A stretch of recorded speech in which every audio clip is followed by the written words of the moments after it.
Boa noite, pessoal. Hoje nós vamos dar sequência no capítulo 50 do livro Os Mensageiros, que é a desencarnação de Fernando. Então, nós vamos recapitular, né, que Aniceto, André e Vicente estão em trabalho na Terra, né, na crosta, e eles estão participando de algumas atividades que são pertinentes aos trabalhos que acontecem na casa de Dona Laura, que é um posto de nosso lar aqui na Terra. E nesse momento eles saem, né, para prestar ajuda, socorro para 2 situações. Uma de uma moça que está desencarnada e presa ao corpo por medo, por falta de alimentação dessa conexão, né, com o espiritual, com a sequência da vida.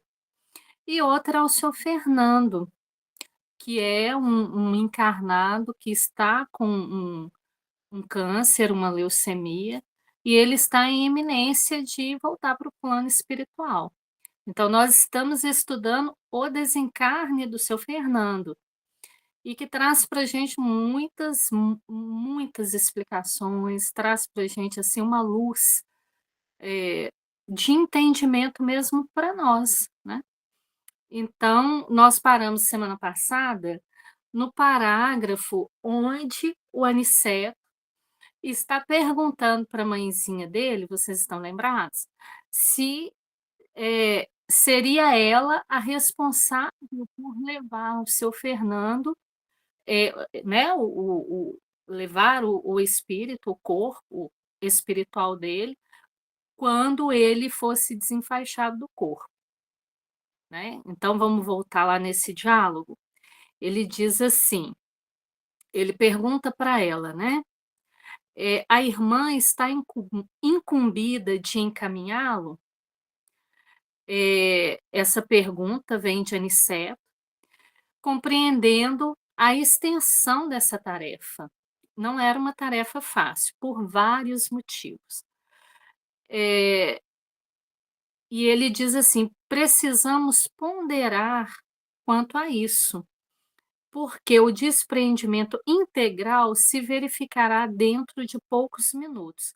Então, ele está questionando a ela, porque é um trabalho sério dentro da condição do Fernando, da condição espiritual do Fernando. Essa pergunta ela é necessária, né?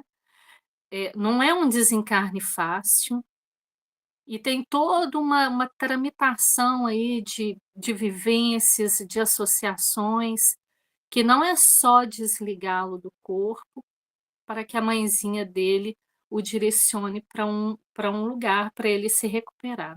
Não se trata apenas disso. E é por isso que a Aniceto está perguntando para ela: é a senhora que vai levar ele? Porque ele já sabe, né? Ele já conhece o quadro do Fernando.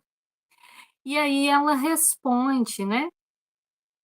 Um pouco entristecida, ela responde que desejaria sacrificar-se ainda mais um pouco pelo seu desventurado Fernando, mas apenas, né? O mas aqui, a gente já sabe o que é que o mas representa, né, gente? Em português, esse mas é oposição e restrição. Então, mas e apenas. Eita, nós. Obtive permissão para socorrê-lo nos seus últimos instantes, mas apenas obtive permissão para socorrê-lo nos seus últimos instantes. Ela só pode ajudá-lo até ali. Meus superiores prometem ajudá-lo, mas aconselharam-me a deixá-lo entregue a si mesmo por algum tempo. Fernando precisa reconsiderar o passado, identificar os valores que infelizmente desprezou. Nós vimos, né, que esse irmão ele teve uma vida desregrada, dissoluta, viveu pela matéria, como muitos de nós faz ou fez até bem pouco tempo, né. As lágrimas e os remorsos na solidão do arrependimento serão portadores de calma ao seu espírito irrefletido. Então aqui ela está falando, explicando para Aniceto e para nós, né, por que que ela só pode estar com Fernando até ele ser desligado do corpo. Daí para frente ela não pode mais, porque ele precisa ser entregue, ser deixado, é sobre os cuidados de si mesmo, da sua própria consciência, do seu próprio processo de reequilíbrio. Por quê?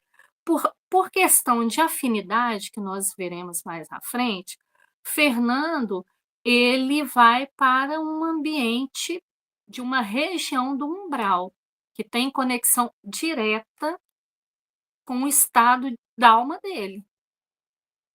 E aí a gente vai lembrar, o umbral é uma faixa espiritual, né, gente, que circunda o planeta. Do mesmo jeito que a gente olha aqui para o Brasil, tem esse continente, a gente olha e vai olhando, né, no globo, a gente vê terra, a gente vê oceano, a gente vê, é uma faixa, né, aonde nós encarnados estamos. Em se tratando do ambiente espiritual, essa faixa essa região umbralina também é uma faixa. Ela é uma faixa que ela circunda, ela está em todo o planeta, em uma faixa.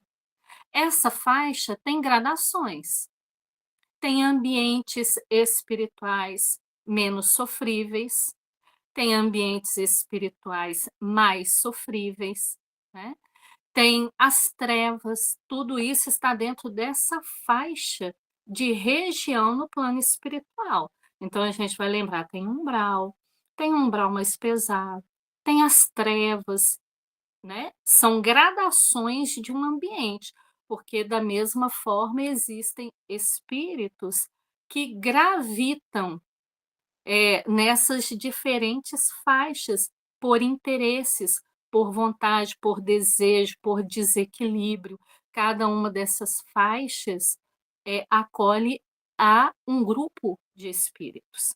E o Fernando, ele se associa vibratoriamente com essa faixa de região espiritual, né, uma região umbralina. Então, ela está contando aqui que nesse momento, presta atenção, que esse aqui é o parecer, é o que ela sabe, é o que ela sabe. Ela está contando que ela não pode tirar Fernando dali e levar Fernando para uma região, aonde tem uma colônia, ele não pode ir. Ele não pode ir aonde ela mora, para onde ela mora, aonde ela vive, ele não pode. Então isso aqui é o que ela sabe da condição dele.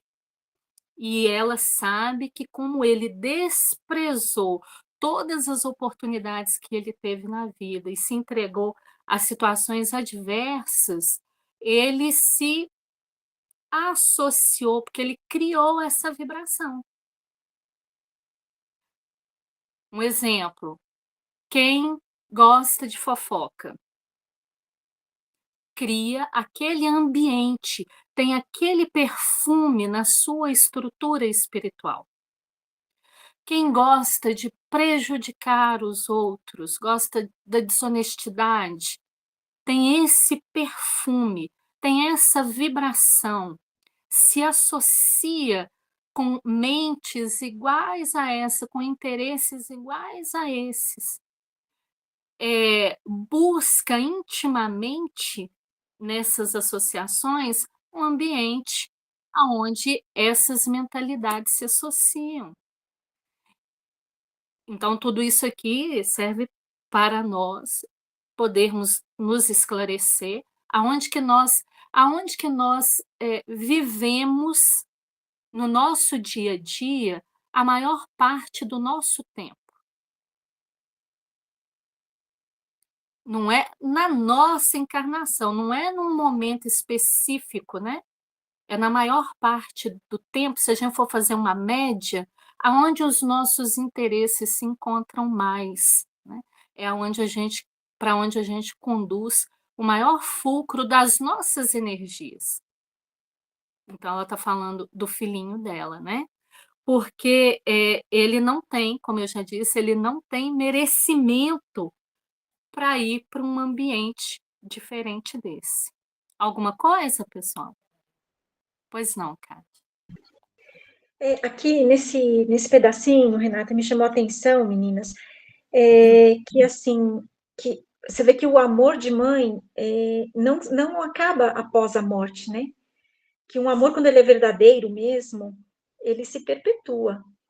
Então, apesar dela estar na situação de desencarnada e ele encarnado, prestes ao desencarne ali, o amor ainda gera esse vínculo que ela tem por ele, e por ela ter uma moral elevada, ela tem condição dessa interferência. Aí eu fico pensando, né? Não, a gente pensa nos benefícios da nossa própria evolução, quando a gente tenta evoluir moralmente, no caráter, no que a gente consegue de melhor espiritual.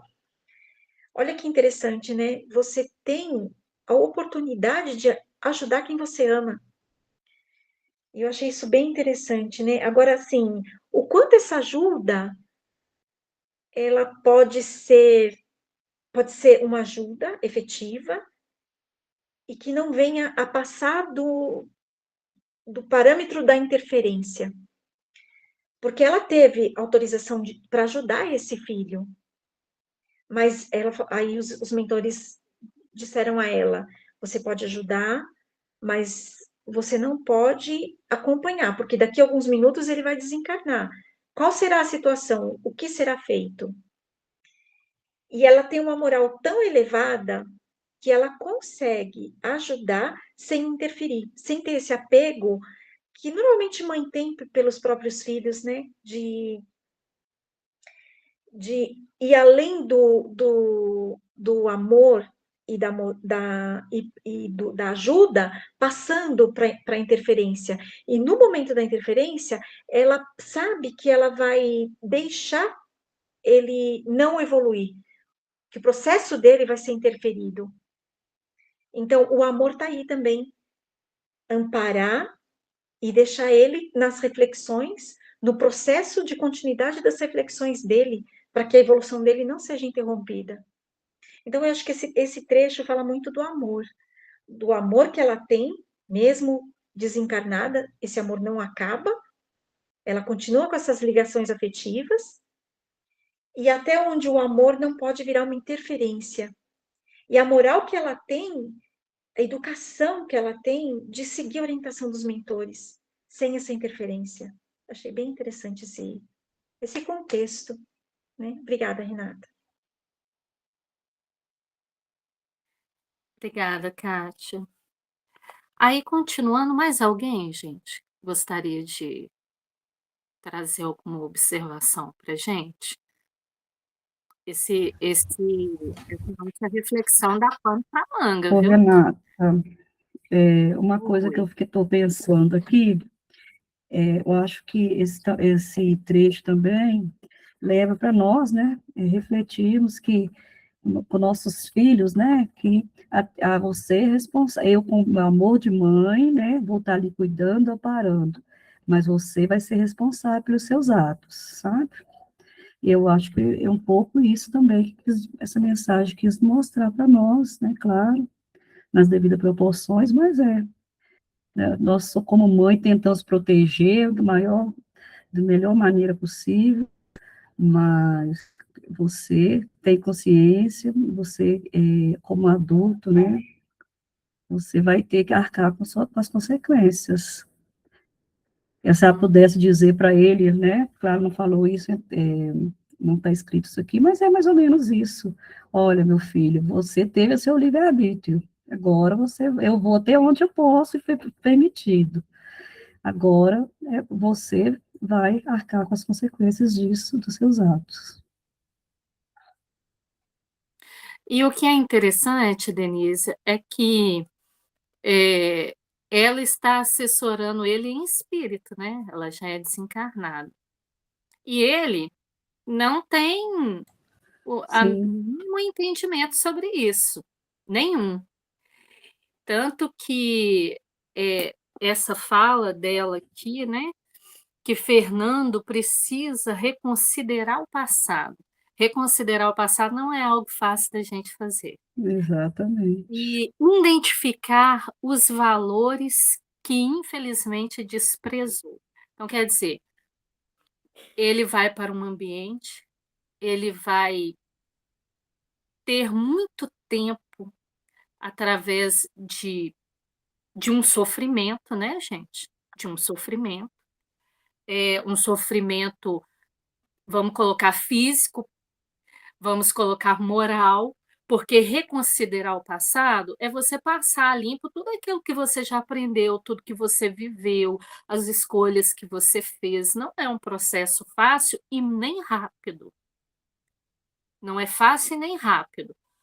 E identificar os valores que desprezou, né? Você vê, ele já é um senhor.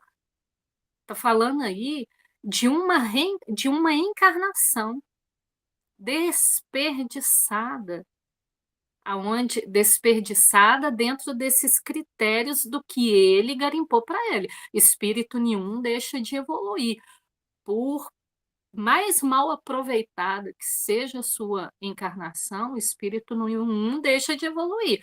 Porém, alguns aprendizados só vão se efetivar mesmo através desses momentos de pensamento, de lágrimas, de reconsiderações que não são fáceis de serem feitas, porque envolve ter que deixar de lado alguma postura de revolta, que é o que vem primeiro, né? Porque comigo, porque Deus fez isso comigo, por quê?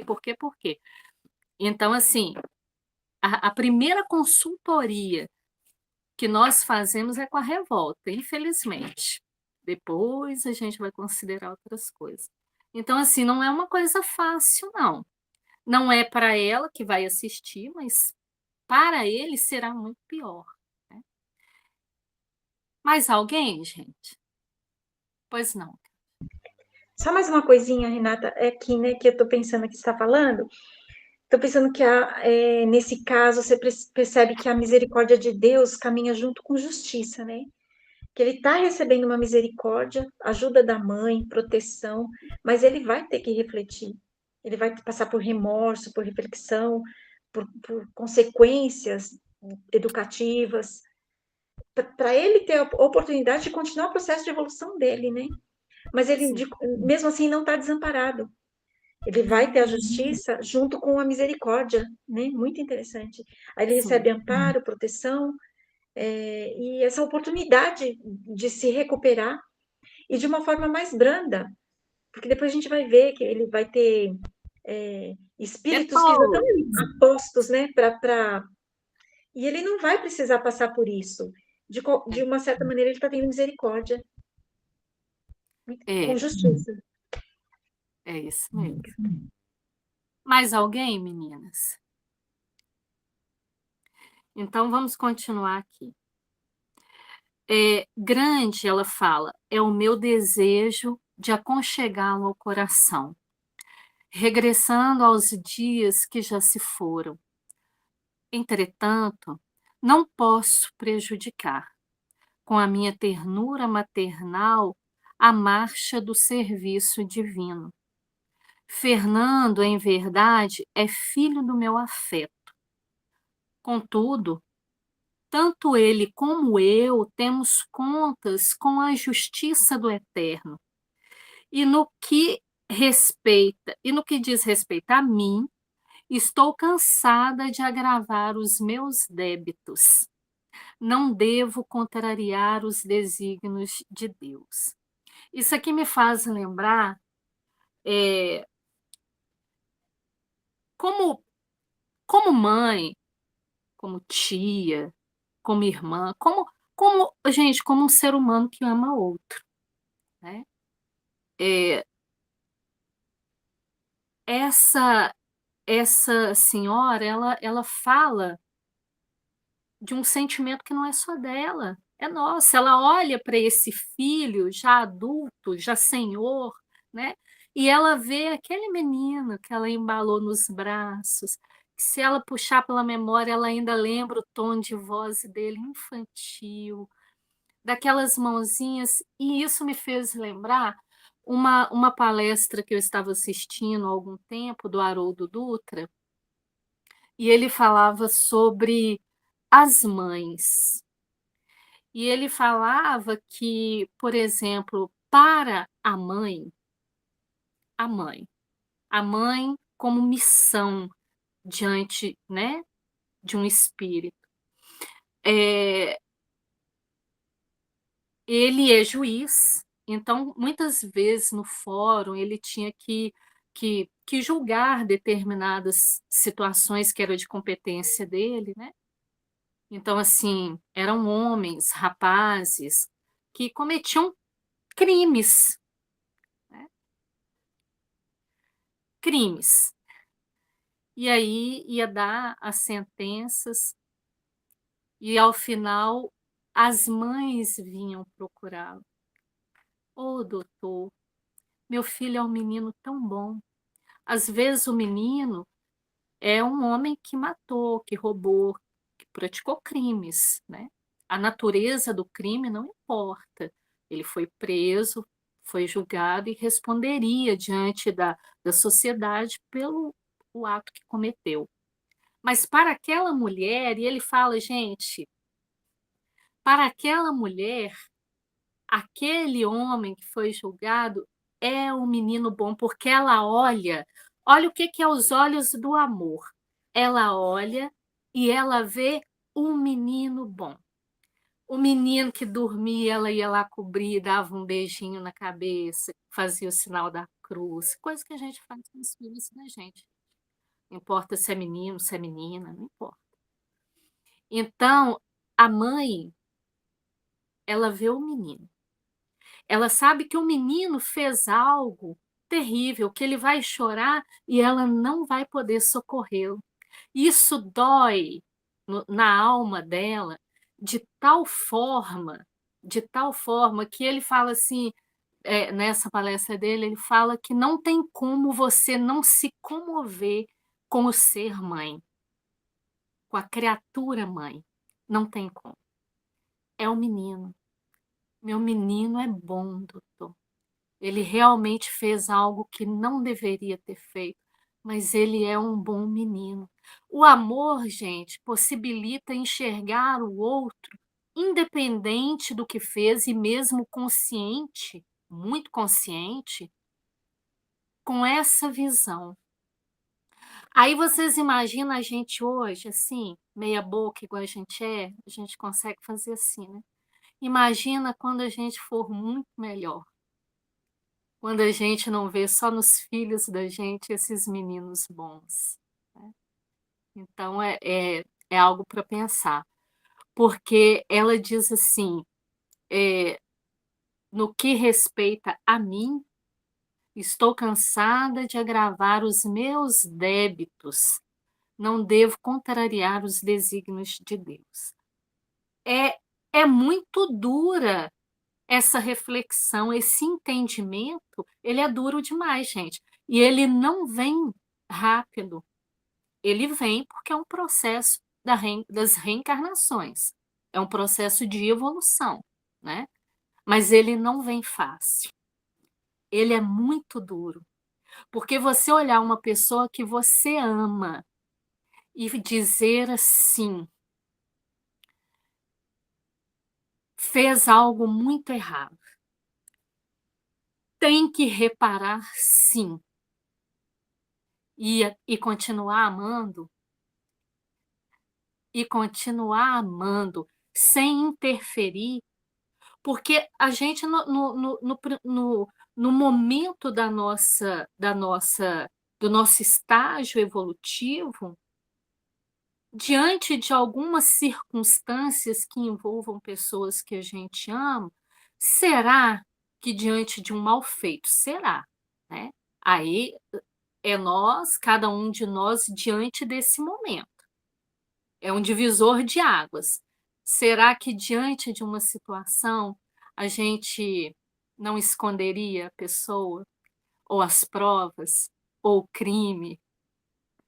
Porque se a gente faz isso, né, em determinado momento, se nós fazemos isso, nós estamos a contrariar, olha o que que ela fala, contrariar desígnios divinos. Porque nós estamos infringindo, também seremos transgressores. E em algum momento, essa ficha vai cair para a gente. E aí a gente vai entender que, diante daquela situação, a gente precisa deixar a pessoa que a gente ama responder pelo que ela deve responder, mas sem deixar de amá-la. Não é coisa fácil, não, né? Mas ela já fez uma consideração muito importante, né, como Kátia falou, ela ama e ela sabe que o filho dela precisa passar por isso e ela não vai contradizer os benfeitores espirituais, porque ela sabe que ele já está recebendo ajuda. E ajuda, a misericórdia, né, gente, a misericórdia é algo impressionante, né. E é Jesus que fala sobre isso, ele fala assim, em uma passagem do evangelho, ele diz assim: "Misericórdia quero, e não sacrifício. Misericórdia quero, não sacrifício". E, essa frase parece que ela é assim, ela parece que diz exatamente isso que a mente da gente quer entender, mas ela diz muito mais, né. Misericórdia quero e não sacrifício. Ela fala muito mais que isso. Mas o que que Jesus traz pra gente? A misericórdia, ela cobre uma multidão de crimes, de pecados. A misericórdia de Deus está sobre todas as circunstâncias, todas.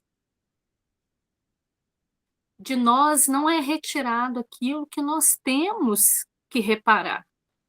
Mas a misericórdia não falta para nenhuma criatura. Aí ela continua assim: a essa altura do diálogo, interveio o médico espiritual que nos levou até ali, informando: "Nossa amiga tem razão. Fernando não poderá acompanhá-la, mas tão nobre tem sido a intercessão materna que tenho instruções para conduzi-lo a lugar seguro, a uma casa de socorro onde poderá colher o melhor proveito do sofrimento, porquanto será asilado em zona vibratória inacessível a influências inferiores e criminosas, embora situada em regiões baixas. A misericórdia agindo, tirou dele o que ele necessita? Não, mas interveio oferecendo a ele uma oportunidade, uma condição, não em benefício dele, porque ele por si só, ele não conquistou esses méritos, mas a mãe sim, né. Então ter alguém que intercede por nós, gente, é luxo, viu. Isso aí isso aí é 5 estrelas. Vão caçar jeito de fazer boas amizades, vão caçar jeito da gente criar bons laços espirituais ou físicos, tanto faz, com encarnados ou desencarnados, tá. Laços espirituais independe de estar encarnado ou desencarnado, porque a intercessão, gente, a intercessão, ela é luxo, ela é ouro na vida de qualquer criatura, qualquer criatura. Então, olha só para você ver isso que eu acabei de falar que Jesus fala no Evangelho: misericórdia quero, não sacrifício. Porque o que ele tem que reparar, ele vai reparar, mas ele vai reparar sob o amparo da misericórdia. E aí, nós vamos lembrar, por exemplo, vocês viram que ele não vai ser retirado das regiões mais baixas. Ele já ia ser direcionado para o umbral. Ele continuará sendo direcionado para o umbral, porque ele não tem mérito para ir para outro lugar. Ele não tem condições de ir para outro lugar nesse momento. Mas ele vai para um lugar que está nesse ambiente, mas que está em uma zona vibratória inacessível a influências inferiores e criminosas. Aí pode surgir a confusão, né? Mas como assim? Ele vai para o umbral, mas ele não vai para esse lugar aqui? Esse lugar aqui que está descrito não é no umbral? Como é que ele vai para o umbral e não vai para cá? Aí nós vamos lembrar lá no capítulo 16, vocês lembram? Quando André, Aniceta e Vicente chegam em Campo da Paz. Campo da Paz é uma região no plano espiritual, né? Campo da Paz é uma colônia que tem vários postos ligados a ela. E alguns desses postos recebem os espíritos mais difíceis, né? Nós que desencarnamos assim de repente, e a gente tá meio assim igual o Fernando, ou coisa parecida, né? Igual a Fernando, não necessariamente por causa do desencarne, mas por causa da postura moral espiritual. E lá, nesse posto, recebe-se espíritos muito dementados, muito desequilibrados, muito mesmo. Aonde, nesse posto de socorro, num desses postos, né, que é ligado a Campo da Paz, também é projetado para muitos desses espíritos que retornam do plano da Terra, né? Nessa condição, muitos reencarnes são projetados lá, vocês se lembram disso? Lá em Campo da Paz, que é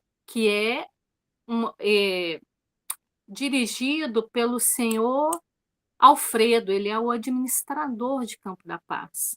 E Campo da Paz não é um ambiente circunscrito, ele é muito grande.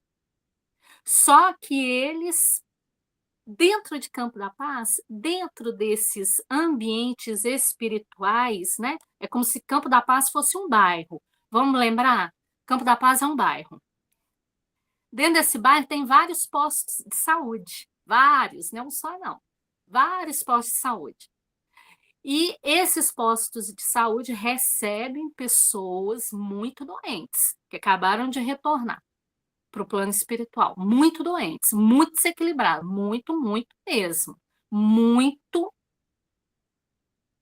transtornadas. Espíritos maus. E lá eles são acudidos. Só que Campo da Paz, esses postos, dentro deles existem um ambiente de trabalho. Os trabalhadores que vivem lá, eles vivem sobre um fluxo de pensamento e de trabalho contínuo, para eles não cederem, né, às influenciações, às energias. Eles têm que manter o padrão daqueles ambientes. Então, eles trabalham muito e trabalham com a mente voltada para o bom trabalho, para o bem servir. Então, Campo da Paz está no umbral, mas dentro dos postos, o ambiente espiritual é outro. É disso que ele está falando aqui, ó. Ele vai ser direcionado para um posto de socorro que fica numa zona vibratória, que tem uma zona vibratória que é inacessível a influências inferiores e criminosas, embora esteja dentro do umbral, nessa faixa de região muito baixa. Porque se não fosse pela mãe, ele nem para lá poderia ser levado. Nem para lá.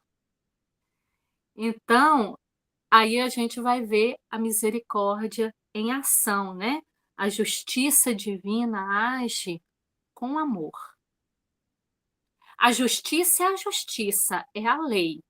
Quando ela chama a gente para o reajuste, a a misericórdia entra em ação, porque se acha a gente trabalhando, servindo, se acha a gente, ela age diretamente sobre a gente. Se acha alguém que está fazendo isso e que está intercedendo por outro, ela age sobre aquele pedido, sobre aquela intercessão também. Olha só que maravilha, né. Mais alguma coisa? Não? Então vamos lá. Em seguida, acentuou como quem não tinha tempo a perder. A aflição dos familiares encarnados ainda presentes poderá dificultar-nos a ação. Por quê? Porque a família está toda lá e ninguém quer que ele morre. Alguma coisa diferente do que a gente conhece na Terra? É isso mesmo. Eh, Observem como todos eles emitem recursos magnéticos em benefício do moribundo. Fica, você vai melhorar, né. Eles nutrem, mesmo que parcialmente, aquela energia, aquelas usinas quase sem força, eles seguram esse coitado desse pré-desencarnado, né. Em seguida, acentuou como quem não tinha tempo a perder. Tá. De fato, uma rede de fios cinzentos e fracamente iluminados parecia ligar os parentes ao enfermo quase morto. Tais socorros, tornou Aniceto, são agora inúteis para devolver-lhe o equilíbrio orgânico. Esse fulcro de energia que eles imprimem na direção deles, agora não resolve mais, né. Eh, Proporcionando, antes de tudo, a possível não, deixa eu ver.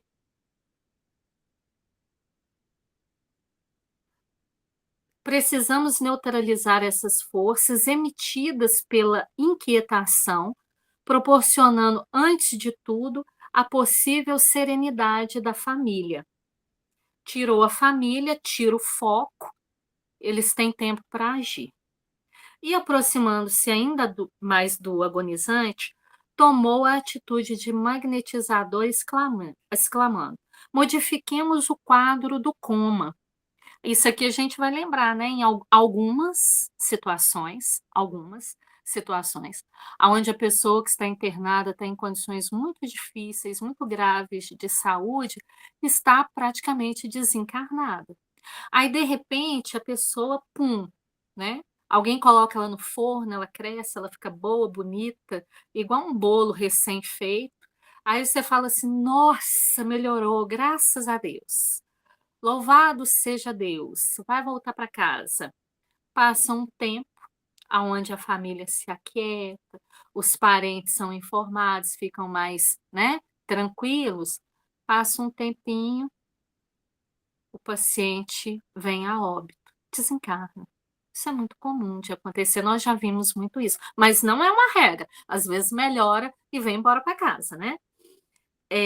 Após alguns minutos em que o nosso mentor operava, secundado pelo nosso respeitoso silêncio, ouvimos o médico encarnado anunciar aos parentes do moribundo, eh, melhoraram os prognósticos. A pulsação, inexplicavelmente, está quase normal. A respiração tende a acalmar-se. 3 senhoras suspiraram aliviadas, né.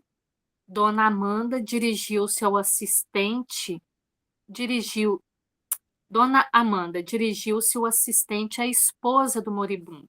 "Convém que vá repousar, levando as suas cunhadas. O senhor Fernando está muito tranquilo e a situação é francamente favorável. Ficaremos velando, o senhor Januário e eu". As senhoras e mais 2 cavalheiros que se prontificavam a retirar, agradeceram satisfeitas e comovidas, permaneceram no aposento somente o médico e um irmão do agonizante. A melhora súbita tranquilizara a todos, e aos poucos os fios cinzentos que ligavam ao enfermo desapareceram sem deixar vestígios. Energia, né, gente? O que a gente pensa, o nosso pensamento tem uma força, criadora, né? Ela é criadora, ela cria saúde, ela cria doença, ela cria desequilíbrio, ela cria muita coisa, né? Abramos a janela. Antes disso, a gente não fica nervoso não, que se caso não der, a gente tem semana que vem, tá? Antes disso, sobre essa questão da morte, no livro Pensamento e Vida, o Emmanuel tem um texto chamado Morte. Então, lembrando aqui do que a gente leu até agora sobre a condição de São Fernando, eu grifei uns pedacinhos aqui. Emmanuel fala assim: a maioria das criaturas, nós, na transição do sepulcro, a maioria das criaturas terrestres que estão caminhando nessa transição, vida, indo em direção ao sepulcro, que é a gente mesmo, é naturalmente obcecada pelos quadros da própria imaginação. A gente gosta de pensar as coisas que a gente pensa. Aprisionada a fenômenos alucinatórios. A gente não alucina? A gente alucina. A gente alucina, gente. A gente tem uns pensamentos, umas desconexão com a realidade, a gente, né, coloca esses pensamentos num lugar que muitas vezes a gente jura que é verdade. A gente jura que os outros falam mal da gente, a gente jura que as pessoas estão confabulando contra nós. Pode ser que em algum momento isso acontece? Pode ser, mas isso é uma regra? Não, gente. Às vezes é alucinação da nossa cabeça mesmo. Olha o que ele fala. Como acontece no sono comum. A gente sonha. A gente sonha, a gente jura que aquilo é verdade, né? Dentro do qual, na maioria das circunstâncias, a individualidade reencarnada, em vez de retirar-se do aparelho físico, descansa em conexão com ele mesmo. A gente fica preso nele, a gente não sai para buscar nada que vale a pena, né? Sofrendo os reflexos das sensações primárias a que mais se ajusta.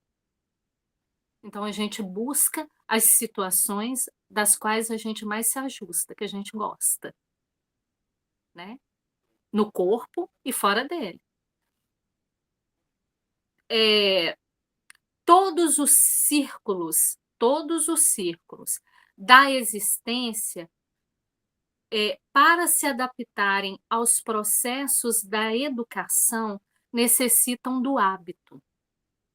Porque todas as conquistas do espírito se efetuam na base de lições recapituladas. O que ele está dizendo? Em todos os círculos, em todos os campos da existência humana, para nós nos adaptarmos aos processos de educação, aprendizado, nós necessitamos criar hábitos. Porque todas as conquistas do espírito, nossas, individuais e coletivas, né, se efetuam na base de lições recapituladas. A gente repete experiências, como na escola. A gente aprende uma matéria, faz exercícios, repete. O professor vai lá e passa outro, repete, até aquilo ali entrou, gravou, né? Repete, grava. Isso acontece no nosso processo de desenvolvimento e evolução da nossa estrutura física, né? Nós como que fala? É, criamos no processo evolutivo automatismos. Automatismo. A gente não precisa pensar para respirar. A gente não precisa pensar para o coração bater, né? Não precisa. A gente não precisa falar assim, estou com frio, arrepiem pelinhos. A gente não precisa. Existe um automatismo físico para isso. Existem automatismos também espirituais. A gente repete, a gente aprende. Por isso que a gente grava muita coisa que não é boa na nossa estrutura espiritual, porque a gente abraça as coisas desnecessárias, os comportamentos desnecessários por muito tempo, e por muito tempo a gente repete eles. Por isso, depois, para a gente deixar de executar, não é desaprender, que a gente não desaprende, a gente renova o aprendizado, a gente aprende a fazer novas coisas, deixando aquelas coisas que não eram boas para trás, né? Então, olha só, ele diz aqui, as classes são vastos setores de trabalho específico. O que ele está falando? As classes, como se fosse uma escola, como se fosse uma sala de aula. O futuro militar aprenderá desde cedo, a manejar os instrumentos da guerra, cultuando as instruções dos grandes chefes de estratégia militar. Ele repete, ele repete, ele repete, até que aquilo ali faz parte dele. Os professores. Os professores, ele fala que vemos professores ajustando a infância, a mocidade e a madureza aos princípios consagrados neste ou naquele ramo de estudo, fixando-lhes personalidade particular para determinados fins, sobre o alicerce da reflexão mental sistemática. Um diploma universitário, aqui são pequenos trechos, tá?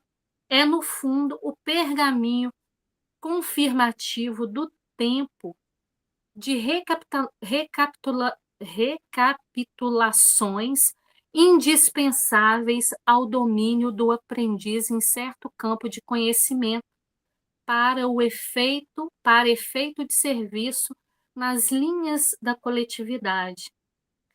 Segundo o mesmo princípio, a morte nos confere a certidão das experiências repetidas a que nos adaptamos uma vez, que cada espírito, mais ou menos, se transforma naquilo que imagina. Mais ou menos. Vai se transformando, mais ou menos, naquilo que imagina. Então, o que nós imaginamos para nós hoje? Para nós hoje, para nós no futuro? Nós estamos caminhando na direção disso, porque a gente vai recapitulando essa ideia, os aprendizados, a gente vai criando uma matriz para isso. Se esse conteúdo é o bem, teremos a nossa parcela de eu, correspondente ao melhor da construção que efetuamos em nós. E se esse conteúdo é o mal, estaremos necessariamente detidos na parcela de inferno que corresponda aos males da nossa autoria, até que se extinga o inferno de purgação merecida, criado por nós mesmos na intimidade da consciência. Ele está falando basicamente dessa trajetória do seu Fernando aqui, né? Aí ele fala assim, por essa razão, morrer significa penetrar mais profundamente no mundo de nós mesmos, consumindo longo tempo em despir a túnica de nossos reflexos menos felizes, metamorfoseados em região alucinatória decorrente do nosso monoideísmo na sombra. Monoideísmo é uma ideia única. A gente cria uma ideia única e a gente caminha com aquela ideia, a gente caminha com aquilo, a gente caminha, fulano não gosta de mim, fulano não gosta de mim, fulano me persegue, fulano me persegue, fulano me persegue. É uma monoideia. Eu tenho raiva de fulano, eu tenho raiva de fulano, eu vou me vingar de fulano, eu vou me vingar. É uma ideia única, gente. A pessoa não sai daquele círculo. Ela não sai daquele caminho, ela está ali, ó, presa naquela ideia, porque ela não se permite criar um novo campo, suspirar, emergir, sabe? Ir na superfície, pegar um respiro novo para trocar aquilo. Tem que se permitir para isso, tem que lutar contra si mesmo, porque se é a monoideia, ela já está fixa. Ela está fixa, mas ela não é permanente. Pode ser que não tá, né? Aí ele continua, mas depois vocês leem, tá? Se quiser. É muito interessante. Alguma coisa? Só esse livro é o Pensamento e Vida, né, Renata? Pensamento e vida. O capítulo é. Peraí. 29, morte. Eu achei que a semelhança do que ele fala, do que ele explica, com essa condição e essas observações que a gente está tirando desse movimento, dessa vivência aqui do seu Fernando, da mãe, dos espíritos amigos trazendo essas reflexões para a gente, eu achei que está muito juntinho, sabe? Está muito juntinho, muito perfeito. Vocês me perdoem porque eu posso pesar a mão, mas o Emmanuel não pesa não, tá? As reflexões dele são muito assertivas. Mais alguma coisa, gente? A gente vai ter que fazer uma parte 3. Eu estava pensando aqui, né, Renata, que nesse contexto todo desse capítulo, que a gente vai levar na morte o que a gente vive em vida. Então, tudo isso que você falou desse capítulo aí do Pensamento e Vida, é tão importante a gente tomar cuidado com o que a gente pensa, o que a gente vibra, o que a gente sente, para atrair as companhias melhores possíveis, porque não vai ser só na hora da morte que a gente vai verificar o que a gente é. A gente morre como a gente vive, é o que está falando no livro, nesse capítulo, né? Então, prestar atenção no que a gente vive para ter uma morte como a gente gostaria de ter. Levar as companhias que a gente quer, a presença de benfeitores, nem que seja para interceder e levar a gente para esse pedacinho lá do umbral, que é um socorro, né? Mas a morte não muda a nossa companhia. Ela apenas vai revelar o que a gente escolhe no dia a dia, o que a gente escolhe na nossa vida. Então, na hora que a passagem chegar, a gente não vai ser naquele momento que vai ser a definição, vai ser em tudo que a gente faz no cotidiano mesmo. E eu vou ler esse capítulo de novo, refletir bastante, porque é muito interessante. Sim, é algo que a gente deveria ler e reler e pensar muito sobre isso, porque é claro, gente, que a gente vai acessar aquilo que a gente dá conta. Mas se a gente não fizer esse movimento, a gente nunca vai descobrir o que a gente dá conta. E a gente pode se surpreender com a capacidade de entendimento que a gente tem sobre a vida, sobre as coisas. Nós somos, quando eu falo sobre as coisas, é sobre a nossa vivência de uma forma muito ampla.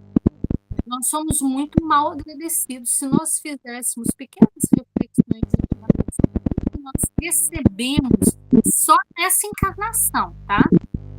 Só nessa encarnação. Se a gente for passar o pano assim, tirando poeira rapidamente, a gente vai ficar deslumbrado. Porque muitas vezes nós queremos ver a espiritualidade agindo de forma assim, física, materializada no nosso entorno. E a gente não observa. Mas se a gente parar para avaliar toda a nossa vida, toda a nossa caminhada, de todos os momentos que nós vivemos, bons e difíceis, nós vamos ver eles agindo em nosso favor, com muita constância, com muita presença. Aí você vai falar assim, gente, realmente, eles não precisam se interessar, não, porque isso aconteceu não foi graças a mim. Teve mãos dadivosas agindo por trás disso. Então, eu acho que esse capítulo merece realmente mais atenção. Nossa, na encarnação, escolhe um capítulo que caminha com ele na encarnação. Eu acho que a gente tira muita coisa ainda. E se não tira agora, porque nós não estamos circunscritos a esse momento, se não tira agora, vai tirando no passar do tempo. Porque daqui a um ano, a nossa capacidade de pensar, de refletir, de sentir, de absorver, vai ser muito melhor do que agora. Porque a gente não repara que as coisas avançam e a gente avança muito. A gente que não percebe. Renata, e pensando, né, que a gente tem que prestar atenção no que é mais sutil, porque a gente sempre presta muita atenção naquela parte grosseira mesmo, né, de não matarás, não roubarás, né, e isso daí a gente já passou, a gente já não faz mais. Então, vamos pensar na parte mais sutil, nas pequenas maledicências, em julgamentos, em críticas, no corriqueiro mesmo, no dia a dia. Porque o caso do Fernando não está bem, ele não expôs direito qual é a fraqueza dele. Parece que era um pouquinho mais grave, talvez, mas todos nós temos fraquezas, que a gente está aqui para trabalhar mesmo, né? Então, a parte sutil, a sutileza, que nem Santo Agostinho fala, né? Faz uma reflexão no final do dia, quais foram suas atitudes, seus pensamentos, observa seus pensamentos, para ver onde que está a sua vibração, para onde está encaminhando sua energia. Porque a gente é mesmo, né? A gente tem hora que vai estar mais no sofrimento, na dor, no desespero, na inconstância. Aí tem horas que a gente pende para a bondade, para a esperança, para a fé, para a confiança. E nesses momentos a gente vai perceber o que a gente vai dar mais poder. E quando se percebe uma maledicência, é que a gente tem que tomar cuidado mesmo para não escorregar. Kátia, você sabe que você falando isso, né, sobre o livro não descrever qual era o calcanhar de Aquiles de Fernando. Realmente não descreve. E eu acho que isso é proposital. Sim. Por quê? Porque toda a chaga moral, ela é pedra de tropeço. Não importa se é o desequilíbrio na comida, na bebida, na sexolatria, na desonestidade, na maldade, na falta de caridade, né? Não importa. Não importa. Se não caminha na direção do que oferece equilíbrio, oferece desequilíbrio. Se oferece desequilíbrio, eu sempre vou me associar com personalidades que caminham nessa direção, porque é o que eu busco. Então, eu posso pensar assim, ai, gente, mas como você citou aí agora um pouco, né, a gente foca muito nos mandamentos, não matará, não roubará e tal, mas a gente não pode perder os 10 mandamentos de vista, porque ele não está falando de matar apenas como ato de execução. A gente mata sonhos das pessoas, a gente mata a paz deles, a gente rouba a tranquilidade dos outros com a nossa falta de tranquilidade. Então, quando a gente pensa assim, mas eu não tenho coragem de chegar ali e matar um gato. Mas eu tenho coragem de chegar na casa, né, de um familiar e derramar tanto veneno, tanto pessimismo sobre a vida dele, eu falo que eu não tenho coragem de matar um gato, mas eu tenho coragem de matar. Para sair de uma pessoa para passar para um gato, pode ser que meu escrúpulo só esteja aí, né? Porque, na verdade, a gente faz isso. Então, eu acho que quando eles não falam do desequilíbrio dele, apenas fala que é algo grave, porque ele tem associações muito sérias. Aí a gente vai ver que as associações, os nossos débitos morais, é que é a porta para esses encontros aqui. É Então, verdade. fica aí para a gente pensar, né? Eu só gosto de uma fofoquinha. O que essa fofoquinha causa em mim, né? Eu só não volto o troco de R$1 se a moça me passar para mais. O que isso causa em mim? Causa essas associações, né? Até, Renata, para a gente não vincular um único defeito moral como um empecilho de... Exatamente. Porque são vários. E se colocasse aqui algum, a gente com certeza vincularia somente a esse que seria citado, né?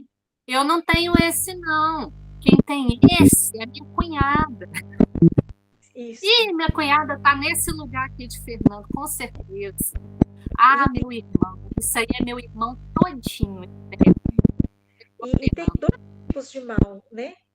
Tem o mal do outro, que nem você falou, né? Muitas vezes a gente destrói o sonho de uma pessoa, a gente difama uma pessoa com maledicência, com maldade, ou tira ela de certas situações que era para prosseguir.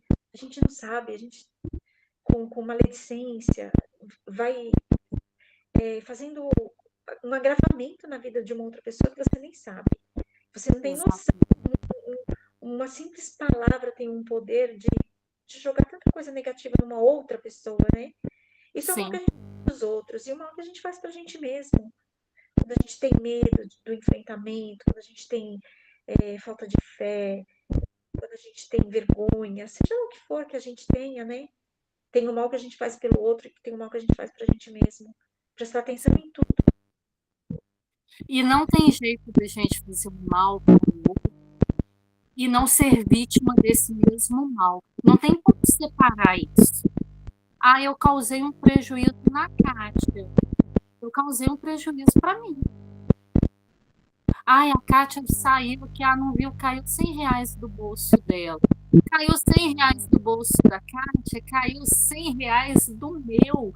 Porque, assim, a minha postura diante da vida é essa, de uma pessoa que se vale do outro, se vale da desatenção, da fraqueza, de um momento. Né? Então, eu tenho que entender, nós temos que aprender a ver isso. O mal que eu faço para o outro é o mal que eu faço para mim. Não tem como desassociar, gente. Não tem como. Eu sou temerária, eu sou medrosa demais, sou tímida demais. A minha timidez me impede de fazer coisas para mim, mas também me impede de fazer para os outros. Então, são coisas que a gente precisa ir equilibrando, né? É um aprendizado. Vamos lá. Vamos encerrar e deixar a continuidade do capítulo, Renata, para a próxima semana? Estourou um pouquinho o horário aqui. Isso. Gente, então vamos agradecer a Jesus, a espiritualidade, a vida que está conosco toda semana, por esse momento maravilhoso de aprendizado que eles nos oferecem. Que Jesus nos abençoe, nos proteja a todos. E até a próxima semana, se Deus quiser. Boa noite.